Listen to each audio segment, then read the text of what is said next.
Presidenti rus Vladimir Putin ka bërë të ditur se Rusia ka testuar me sukses raketat e saj me energji bërthamore burevestnik, e cila sipas tij është e pamposhtur ndaj çdo sistemi mbrojtje raketore. Raketës që NATO e njeh ndryshe si SX-9 Skyfall i arbitrohet një rreth veprimi pothuajse të pakufizuar dhe një rrugë fluturimit të paparashikueshme.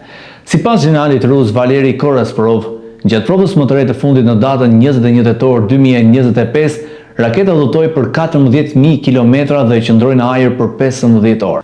Vladimir Putin deklaroi se testimet thelbësore kanë përfunduar dhe tashmë projekti ka hyrë në fazën e fundit përpara vendosjes në shërbimin aktiv.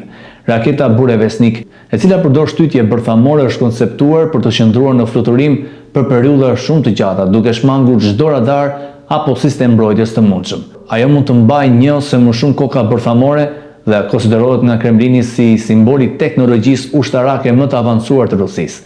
Megjithatë, disa ekspertë perëndimor kanë shprehur dyshime mbi efektivitetin dhe sigurinë e saj, duke kujtuar incidentin tragjik në vitin 2019, kur 5 shkencëtar rus humbën jetën gjatë një prove të ngjashme.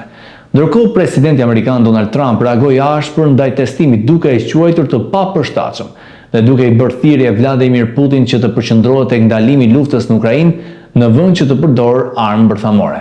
Ai duhet të japi fund luftës, një luftë që duhet të zgjaste një javë, e që tani po hyn në vitin e saj të 4, deklaroi Donald Trump në Air Force One.